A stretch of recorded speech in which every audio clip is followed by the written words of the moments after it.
toza baboti toza ba mama wana za mosala ya nzambe ata so likambo ezalaki ifale bosilana na ndenge ya bonzambe mais komema yo nde omemi te na ndenge ya prison asala prison epa na ngai na sepeli te.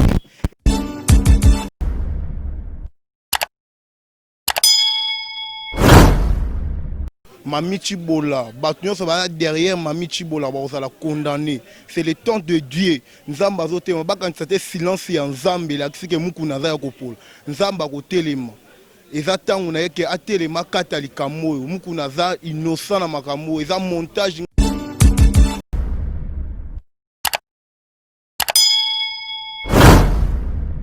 Église de réveil de l'église satanique et diabolique. Il y a même désordre, paix, humiliation, et même bassesse, et même ignominie en Afrique. Si aujourd'hui l'Afrique est par terre, l'Afrique n'avance pas, et ça à cause de l'église de réveil, on a l'église de sommeil.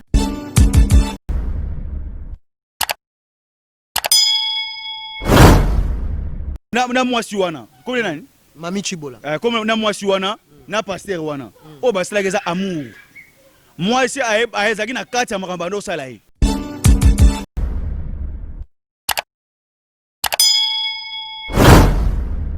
Ya kokolo bate pasteur a violé kinga, pasteur a sala kinga bote. Izaki violé. Oya azala ngolo bezali ka mususu, ka kamba viol bote.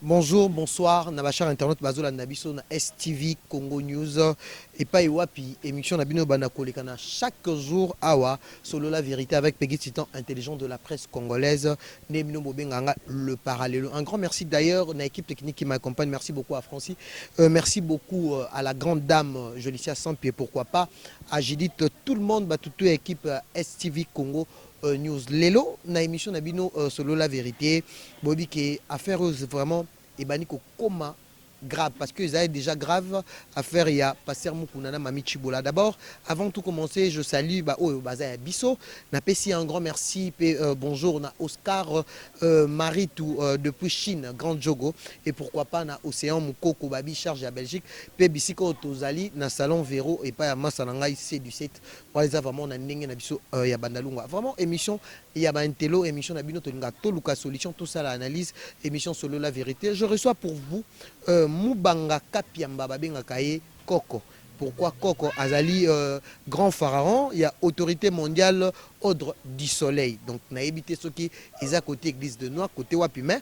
Yende mututoro mekako solane par rapport lobby tomonaki Mami Chibola azalaki na bosolo na politique. Est-ce que si je n'abisso d'abord ekozala, est-ce que réellement le pasteur Mukuna vrai ou faux aza faux pasteur? Tokosolola na ordre mondial, autorité mondiale et ordre du soleil, Koko Kapiamba. Donc yende déjà aza déjà dans le boko ya moi si on a kati ya plateau na biso solo la vérité bateau nyo soboling bobenga biso numéro zali affiché wana. Donc je pense que déjà ndenge na ebisa kibino émission na biso ya moko alelo tokomekato solo la na yemoko Koko Kapiamba na sur batboye bien na kati ya internet ou déjà qui je vais dire bonjour. Ouais, bonjour Mingi Peggy Titan. Matono mingi na bandeko balanda biso bayebi biso déjà.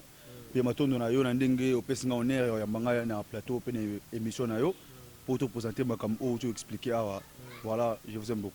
Merci beaucoup Kapiamba. Je pense que tozana yo na émission na biso solo la vérité autour luka to solo la to élargir vraiment ba idée ensemble parce que tongina mtoye bada en signification il y a autorité mondiale à ordre du soleil, c'est un peu quoi avant d'abord to kota na mozindo il y a émission na biso. Ouais, c'est une très belle question.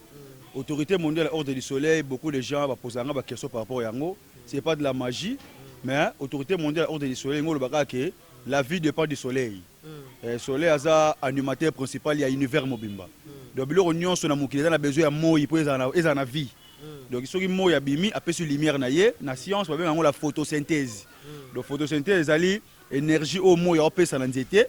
Nzete, a pesa na nzete a créé, on a un pépé, on a un vent, l'heure, on va respirer et en même temps, nous tout ça, il y a un moto. Au soleil, il y a un moto. Même moto, il faut carburant. Il faut batterie.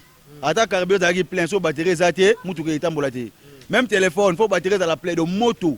Il y a un soleil ordre. Donc, eza religion to tobengango ndenge nini ou bien oza na secteur ya religion nini? Ngai naza na secteur ya religion africaine Vutuka. Oui. Naza Vutuka, naza Église de Noir. Membre de Église de Noir naza religion africaine. Pour Église de Noir eza église fondée par Moutou Avandi à l'église. Sur religion africaine ezali divinité. O eza na prophète nango, eza na message nango, eza na guide, livre sacré nango ezali, eza na ba jour sacré, ba rendez-vous, jour ba rendez-vous spirituel ezali, eza na prophète Fumukimbangu ou azali prophète principal d'Afrique mobimba. Donc moi je suis pas dans l'église des Noirs, je suis dans la religion africaine. Particularité nanga de ordre du soleil, autorité mondiale parce que c'est le soleil qui est le maître de l'univers. C'est lui qui représente le Dieu très haut. Donc Nzambe ninga zabon da représenter le soleil. Voilà. Merci beaucoup Ndeko Koko Kapiamba. Tokende siko na sujet du jour na biso lisolo ya pasteur Mukuna.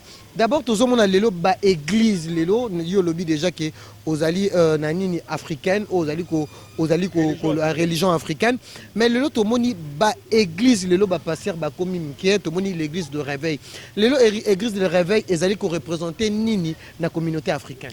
Église de réveil ndekona église moko satanique et diabolique. Yango même désordre, paix, humiliation et même bassesse et même ignominie en Afrique. Si aujourd'hui l'Afrique est par terre, l'Afrique n'avance pas, et ça à cause de l'église de réveil, on a l'église de sommeil. À cause de l'église de sommeil, on a l'église de réveil, et rendre l'Afrique na bassesse na ignominie. Donc ils n'enseignent rien. On va autorité morale. Ils sont là devant, ils sont là devant, papa micro, veste, cravate, vandi, Éthiopie. Farfelu. Le pays est dans la guerre, le pays est divisé, subdivisé. On va passer à une idéologie, à la mboka. Va passer à une Fox. Il y a des gens qui vont gérer Biloka Mukili. Ba on maté eza kuna nini? Biloka Mukili na tina te. Ce que la Biloka Mukili te pour le beaucoup fano otikango. Tout ça va passager. Donc to la bokonza likolo, oza imaginaire. To la lola. Donc toi abandonner Congo, oza physique, oza ba diamant, ba or, ba coltan. Pour dire que lola moko oza imaginaire. Voilà pourquoi les Congolais par contre ba mou. Parce que la plupart des Congolais sont des chrétiens. Esprit de révolution et revendication exacte. Donc passer là baza cause ya souffrance et malheur en Afrique. Donc l'église c'est pas les pasteurs au monde. En Afrique, pasteur atikala ozalate. Depuis mon église et banda pasteur azalate. Ba vrai prophète peut de ba vrai pasteur peut bazali ko. Vrai pasteur azalate. Pasteur nyo soit télémara na cher. Aoté batu un jour bokene lola. Bo utana dana Eve. Yezo ko bona masumu batu mukili. Aza faux pasteur les escrocs yoko sabino. C'est un escroc spirituel. Baza ba batu ba sali théologie. On va bien la psychologie. Vivre dans l'émotion des gens. Aza moka émotion aux dégager. Mon psychologue so va no tcheli boko na litama bo. Psychologue a compris directement que non tu as des problèmes. Vous comprenez? Alors psychologue no vandi répondre dans mawa donc psychologue azako étudier ba phénomène il y a univers. Pas ça expliquer ngo. Un psychologue n'est pas un prophète. Un psychologue n'est pas un apôtre. C'est un psychologue. Ce qu'on va pasteur, ce qu'on va tali cours à théologie pour ba kosaka batu. Maté eza kuna nini? Ba bidaka mboka za na pasi musale ala raté. To bimisa combien de personnes auto bimisa na chaque année na ba diplôme na ba diplômé. Ba to engagé bango wapi? Alors yo soko passer on a des églises, on bimisa batu on tamba la singa ozwa musala. Musala ngo ozwa place ni. L'état de l'entreprise ni engagé batu wapi? Osomona ba blague yo. Baza côté batu mabe voilà pourquoi il n'existe pas de pasteurs au Congo. OK. Merci beaucoup Koka Pemba to kuta directement na session episode zo ke malamu merci beaucoup na Francis. Lisolo to monaki dernièrement awa to monaki avec le pasteur Moïse Mbiye et cette fois-ci encore avec le pasteur Mukuna. Tant qu'otala étant que yozali na kati ya religion africaine image ya mosali na Nzambe na ser ya église to lobaka na soi-disant ser ya kosala ne biso do benga rango mutakalisation donc nudité ya pasteur ya kobima bongo. Tant que yo talaki vidéo wana étant que ozali grand formateur ozali pe autorité olobaki na onini ojaki nini na tina ya vidéo ya pasteur Mukuna na ndeko Mami Chibola. Ouais, merci vraiment à Peggy Titan la question très intelligent auto opposé. Na biso otangela ke journaliste mais otangela ke ngote oza benandi maele. Et loko nga na website yo dani. Ba pasteur baza ba sainté. Pasteur aza mutu loko nga na yo. Siko bandeko na biso ya basi ba commencer ko loka ba saint. il ne faut pas confondre sa sainteté et l'honnêteté. Être honnête ne veut pas dire être saint. Il n'existe pas de saint. À travers cette image, il n'y a pas l'honnêteté dedans. Parce que déjà... Mon frère Yoka, na moi siwana. Mami Chibola. Comme na moi siwana, na pasteur wana. Oh bah c'est là amour. Moi ici à ezaki na kati ya makambano salaye. Donc moi je parle étant que réaliste. Oui. Moi si atisi de moi so ba violer za la bongote. Biso to ba vidéo to monaki. Donc moi so ba za ko violer on ça d'accord ti. Oh bala ko londe ni kutu o ko ese tina mabele.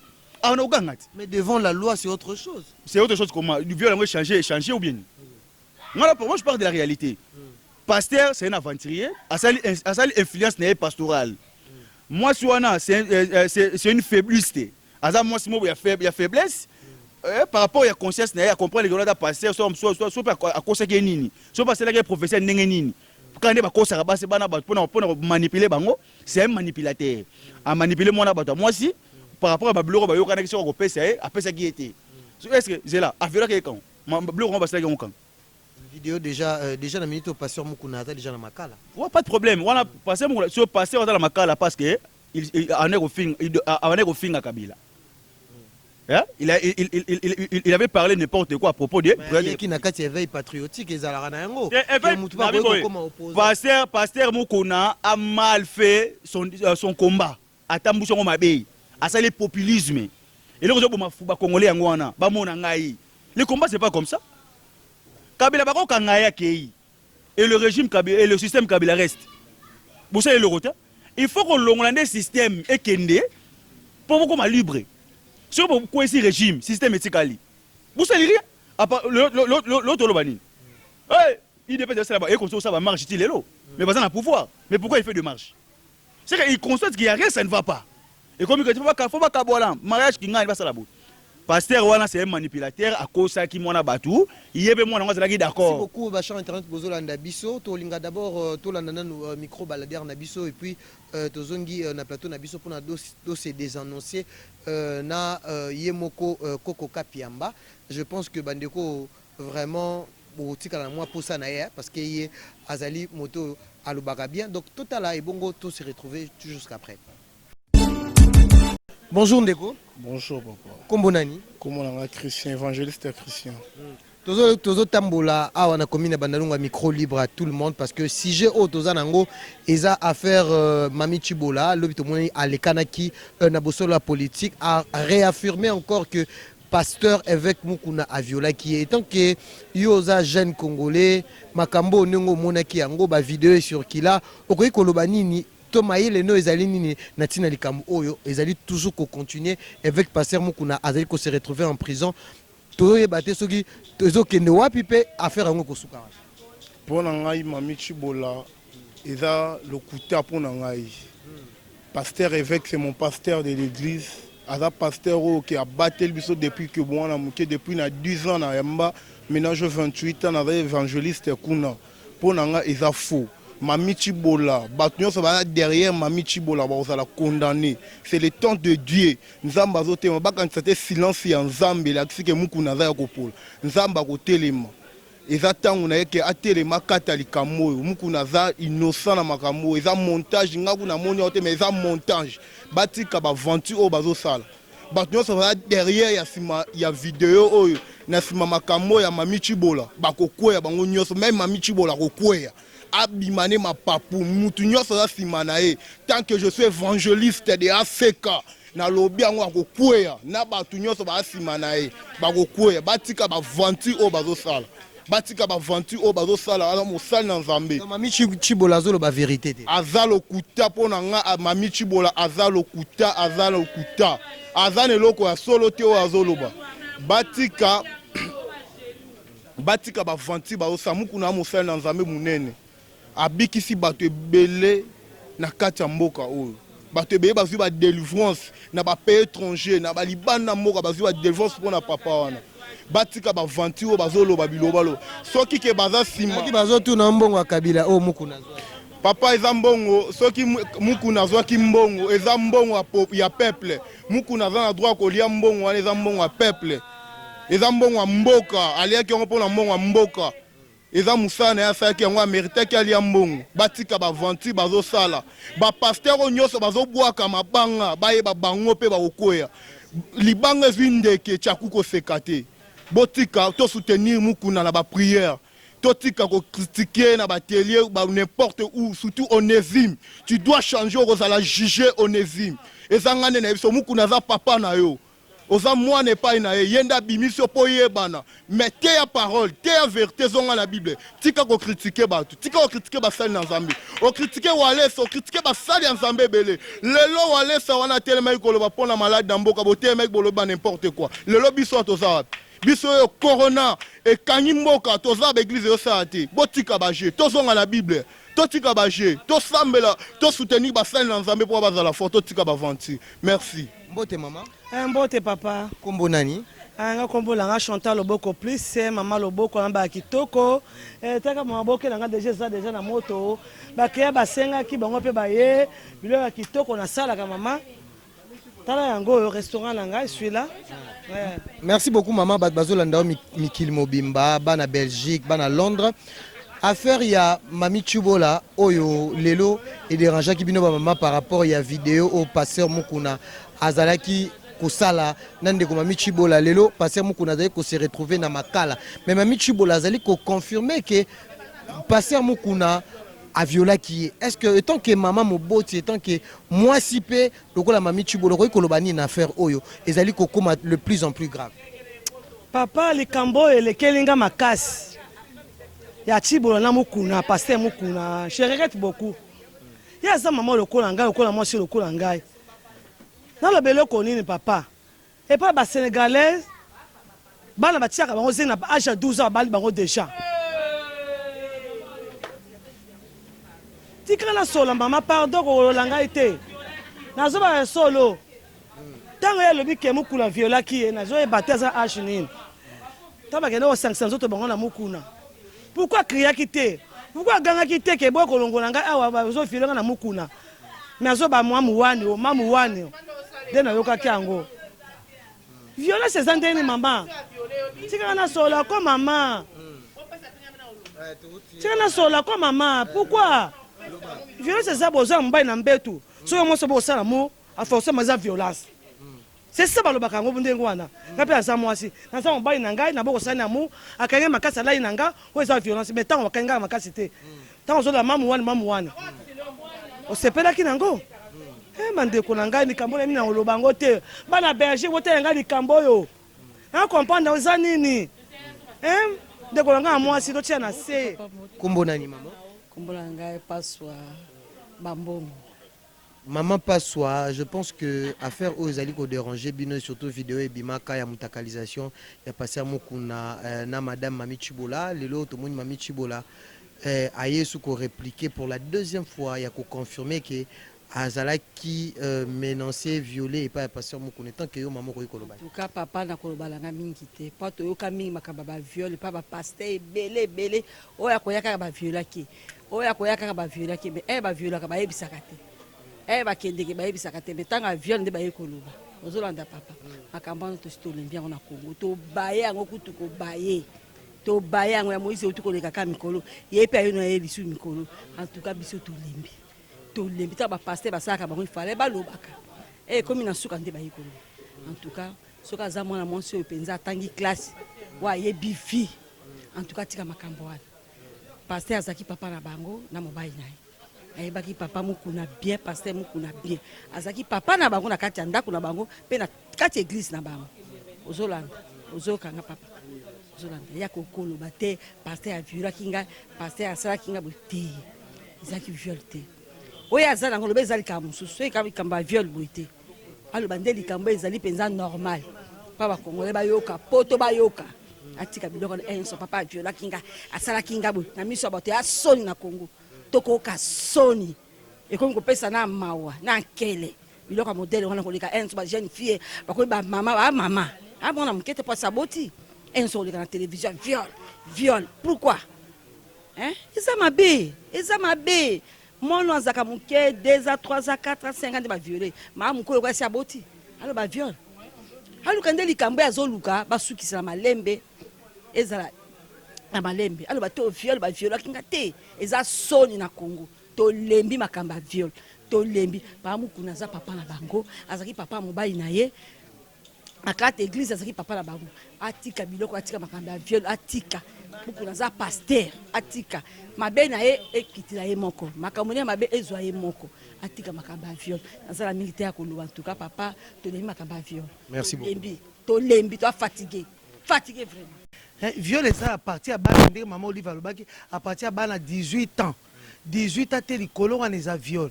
Mais âge aza nango wana je crois pas qu'il a violé ki loba peut-être azaki likango ne akala nde bazokela ko saba makambo wana mais naza mingi na doute côté ya ko violer. akozali kango nende niye mto azalaki mwasi ya prophète ya ganja azalaki ko travailler na kati ya ACK de Kinshasa. En tout cas côté wana penza na ondimité naza na doute makasi pour évêque mukuna na ndimité lobani okoko lobana mami Chibola ndenge atamboli asala nini na minito évêque mukuna aza déjà na makala lobana liloba moko o mami Chibola ko ekolanda Mama Chibola ngai la patronne mazi na biso Bible zoba biso ne touchez pas à mes oins ozola ndanga bien mama toza ba boti toza ba mama wana za musala ya Nzambe ata so likambo ezalaki il fallait bosila na ndenge ya bonzambe mais comme mema o memi te na ndenge ya prison asala prison e para nga na sepeli te eza malamu te to banga Nzambe basala Nzambe aza na pola jugement e pa na Nzambe moko biso to sa Nzambe aza musala Nzambe. Merci beaucoup, Micro Baladère, PC Plaisir, Nordette Musique, la femme forte de Paris, Joselle Musique, mon papa Joe Lili Atal en chair et annonce.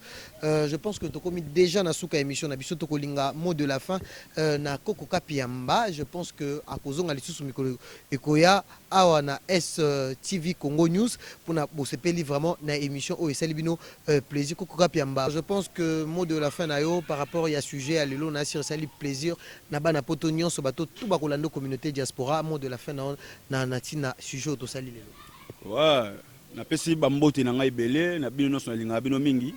Boyebi nga déjà koko mubanga kapemba fumumo il est grand pharaon, autorité mondiale de l'eau et du soleil.